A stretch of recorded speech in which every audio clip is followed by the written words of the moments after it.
3월 27일입니다. 3월이 참 힘드네요. 한국도 그렇고. 어쩔 수 없이 제가 새 계약을 샀었어요, 새 계약을. 일단 두 개를 던질 수밖에 없지. 그냥 쭉 가졌으면 좋겠는데 또 트럼프가 참 도움을 안 주네요.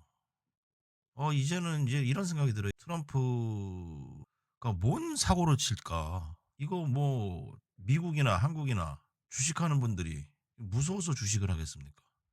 그냥 세금으로 조져 버리네요. 이게 보통 이제 이런 데서 올라야 되는데 이게 낙폭 과대다. 반등 와서 볼린저 밴드 상단까지는 중단해서 한번 차익을 생각하다가 그냥 올라가는 걸 보고 놔뒀어요.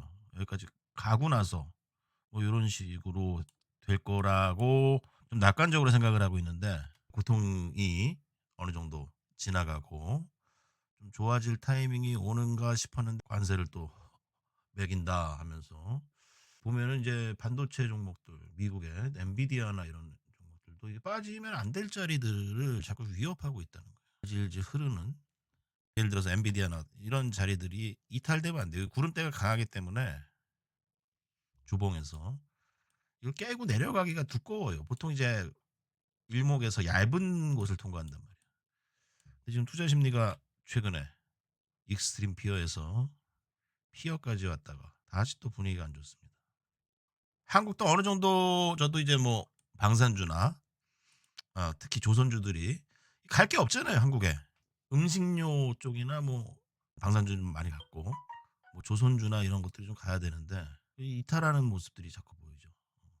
뭐 수급이 그렇게 안 좋은 건 아닌데 뭐 한국 증시 뭐 기타 종목들은 뭐 신저가 가는 게 한두 개가 아니고 어떻게 봐야 되나. 차트를 보면은 제가 두 가지 그려 드렸어요. 하나는 뭐 이렇게 내려와서 여기서 차익하고 다시 더 내려오면 한 번 더 사서 이렇게 올라가는 차트와 올라갔다가 내려오는 차트 뭐 두 가지 경우를 카페에서도 말씀드렸는데 오늘 뭐 중단선입니다. 중단선이라서 보통 이제 이런 데서 뚫고 내려간다고?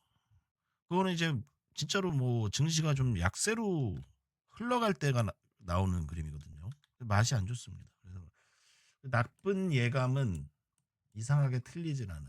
그렇다고 지금 자리에서 또 이제 어쨌건 내가 두 개를 좀 빼놨기 때문에 한 개를 들고 있는데 그거는 수익인데 뭐 종목을 좀 산 것들이 종목들이 질질 흐르고 있다는 거죠. 미국의 시장을 보면은 이제 뭐 고용 시장이 좀 안 좋다. 무역 전쟁 격화에 새로운 자동차 관세 발표 그리고 미국도 이제 뭐 인플레가 또 심해지고 있고 지난번에 전저점을 깨고 내려온 것 자체가 맛이 안 좋습니다. 상당히. 그래도 추세를 연결해서 가기 위해서는 뭐 이런 그림들이 나와야겠죠. 이렇게 돼서 얇은 데로 통과해서 들어가야 돼요. 근데 이게 못 들어가면 이게 두터워지니까 이미 여기서는 나스닥은 일단은 일목에서는 이 매도 신호는 났어요. 매도 신호. 일목에서 매도 신호. 주봉 월봉을 보자. 그럼 주봉을 보면은 추세가 무너진 건 아니에요. 문제는 이 밴드 하단에서 1주, 2주, 3주, 4주, 5주, 6주 길게 괴롭힐 수 있다는 거예요. 그렇다고 밑으로도 뭐더이 정도 내려가면 더 빠지진 않아. 하지만 계속 찌글찌글하는 그런 그림 속에서 한국도 이게 주도주가 없고 오를 게 없고 뭐 그런 상황인 분위기다. 자, 그럼 뭐 하락으로 먹어야 되나 고민해 볼 필요가 있겠습니다. 그건 또 아니란 말이야. 제가 지난번에 이 자리에서 베팅을 한번 했고 그리고 나서 다시 떨어지는 그림이 한번 나왔어요. 그런데 추세를 연결해서 갔고 지금은 이제 그때랑 좀 다른 분위기입니다. 왜냐면은 그때 이제 트럼프가 미친 짓을 그렇게 할지를 어디를 튈지 모르는 짓을 할지 한국의 이제 방산이나 조선도 좀 분위기가 좋았던 것은 제가 말씀드렸듯이 미국의 뭐 트럼프가 나 당선되면은 한국 먼저 달려가서 이 조선업 우리 해군 그거 상의하자 그랬는데 지금 와봐야 뭐 상의할 사람이 없으니까 안 오는 거예요. 누구랑 상의를 해? 얘네들도 좀 미루고 있는 거지. 그럼 뭐 이제 시간도 걸리고 수급도 안 좋아지고 한국도 그렇고 트럼프 일기 때 그때 한국 증시가 상당히 안 좋았어요. 이거 뭐 도움을 안 줬다. 맨날 삥이나 뜯고.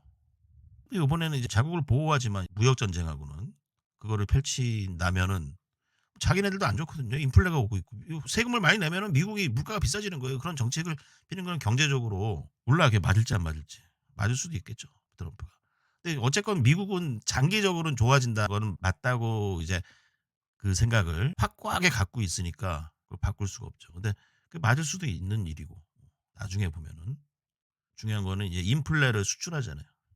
타국에 수출한다고. 지금 동남아도 그렇고 심상치가 않습니다.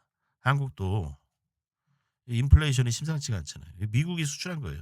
관세를 더 매기고 수출도 줄어들고 그러면 세계 물동량도 줄어들고 그러면 증시란 거는 쪼끔이라도 좋아질 것 같다면은 증시는 우상향을 합니다. 근데 뭔가 쪼끔이라도 안 좋을 것 같다라고 하면은 약세장이 되죠. 그래서 어느 정도 많이 빠져야지 또 강세장으로 바뀌는데 저는 일단은 이번에 나온 하락이 어느 정도 마무리 국면이다. 미국 나스닥의 경우는. 그렇게 좀 보고 있습니다. 근데 제 판단이 틀렸을 수도 있죠. 그리고 어느 정도 이제 어제나 그제 정도로 한국에서도 어쨌건 오를 게 없으니까. 그래도 올라야 될 주식은 있어야 될 거 아니야. 이거 뭐 오를 주식이 하나도 없잖아, 이러면. 올라야 될 주식들은 이제 조정을 멈추고 오늘 정도나 뭐 다음 주 정도는 이렇게 좀 오르는 그림들이 나와 줘야지 힘을 받고 해야 되는데 이거 보면은 또 이제 무주공산이다. 공매도가 또 창궐하고 있고 개판입니다. 어쨌건 미국은 이제 지금 와서 뚫고 내려간다. 거기다 베팅하기는 좀 어려운 자리라서 한 계약만 좀 들고 있고요. 아 여기 또 뚫고 내려가면 안 되는데 이렇게 좀 올라야 되는데 아 이거 분위기가 왠지 여기 맞고 확 내려갈 것 같네. 아 역시나 좀 중요한 자리입니다. 그러기 위해서는 투자를 통해서 수익을 봐야 되죠. 근데 제가 어쨌건 한국에서도 한 3-4개월 동안 연속으로 40% 50% 60% 수익을 계속 붙여서 수익이 났어. 근데 일부는 좀 줄이고 다시 매수하고 뭐 이렇게 좀 하고는 있는데 다른 종목들도 좀 보고 있고 시장의 질이 참 안 좋아진 거는 사실이다. 그래서 속단할 수는 없지만 근데 비관 속에서 또 희망의 싹이 트니까 저도 비관적이 돼야지 끝나더라고. 자, 근데 시장은 어쨌건 최고로 비관적이었었죠. 지금 공포지수도 이제 18이었는데 29까지는 그래도 올라왔네요. 이 차트가 그렇게 나쁜 차트는 아니라고요. 마켓 차트가. 나랑 똑같은 얘기하네. 월스트리트 is turning its back on Trump and 월스트리트가 트럼프한테 등을 돌리고 경제적인 문제에 대해서 경고를 보내고 있다. 주식시장에서는 야 트럼프 너 자꾸 이러면은 뭐 같이 뒤지자는 거냐? 왜 이래? 여기서 내리면은 차트 너무 이상해진다. 제가 차티스트죠. 차트만 수십 년을 봐왔는데 차트의 강도와 힘, 거래량, 제가 좀 보고 있는 지표들, 글로벌 차트 이런 것들을 좀 보면서 좀 미리 좀 분석을 다 하고 얘기를 드리는데 단기적으로도 추세선이 자꾸 이렇게 하향으로 하고 있다. 추세를 추정해야 되죠. 제가 항상 말씀드리는 거는 추세 추정입니다. 올라가는 거를 사야 되고. 그러면 일봉에서 일목신호에서 떨어진다. 추세가 꺾였다. 라고 보기에는 그렇게 하락으로 먹기가 어렵다고 봐요. 하락으로 먹기가 힘들어요, 지금. 하락으로 못 먹는다면 올라야 되는 거 아니야. 근데 웃긴 건 이제 한 가지 미세한 패턴들이 발생되고 있죠, 주봉에서. 힌트를 주고 있어요. 45도 각도로 이 볼렌저 밴드는 올라오고 있는 우상향이고 그 하단부에서 지지를 하고 있다. 이게 뚫고 못 내려가면 언젠가 급반등이 나오는 거야. 급반등이. 이제 거기서 돈을 벌어야 되고 한국도 지금 너무 안 좋잖아요. 그러다가 갑자기 뭐가 터닝 되면서 뭐가 오르는 종목들이 갑자기 하루에 15, 16%씩 빵빵빵 가야 되는데 여러 가지 그렇게 마음대로 되고 있지는 않습니다. 생각대로. 제가 과거에 한국에서도 이제 주도주를 얘기 드렸던 네이버 카페를 보시면은 그 차화정 그때 이후에 CJ 특히 CJ가 4-5개월 동안 안 오르고 빠졌습니다. 그리고 2차 상승을 했어. 종근당이고 한미약품이고. 지금 그런 걸 수도 있어요. 한국이. 저는 그렇게 본다. 그다음에 제가 카페에서 말씀드렸던 게 사마 콘덴서나 12,000원 정도 해서 거의 9,000원까지 빠졌어요. 한 20% 근데 빠져 있는데 그게 뭐 2달 3달 동안 안 가고 빠지니까. 근데 그래도 난 그거라고 계속 그랬어. 그래도 코스모 신소 재고.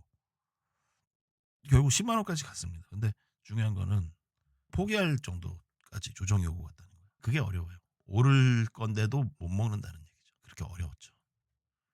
근데 제가 그 주도주는 맞췄다는 거예요, 항상. 지금은 이제 한국에서도 어떨 때 예를 들어 종목들이 수익이 나냐면은 대형주가 못 가고 오를 게 없을 때가. 근데 지금은 이제 그런 거를 주도하는 큰손들도 모르겠어. 뭐라고 설명하기 어렵습니다. 돈을 이제 쉽게 벌려고 그러는 것 같아요, 쉽게. 공매도 쳐서 벌려고 그러고. 예전과 좀 다른 패턴입니다. 한 2-3일 껄쩍대다가 이렇게 치고 올라가야 돼. 한 가지만 생각하면 돼요. 지금 하락으로 크게 먹을 수 있을까? 그걸 좀 고민해 봐야 되는 거와 뭐 한국도 그렇고 주도주라는 것이 한번 형성되면은 3년 갑니다. 3년 최소한. 과거 주도주로 움직였던 하이닉스가 갈 때 차트를 좀 연구해 보시면 될 것 같아요. 여러분들 예전에 바닥에서 올라올 때 그리고 또 조정이 얼마나 들어왔었고 얼마나 힘들게 하면서 결국은 많이 올랐나. 누구나 쉽게 수익을 얻어가진 못했다는 거예요. 아니다 싶어서 던지면 올랐다는 거예요. 결국은 그런 거다라는 이제 무슨 말인지 아시는 분은 이해하시는 분이 좀 돌려 말하고 있습니다. 그러니까 아시는 분들은 아실 거다. 결과적으로 시간이 지나서 내 말 맞았지 할 때 과연 들고 있는 분들이 몇 명이 될까? 저 방송을 보시는 분들이 성공하는 편에 있을까요?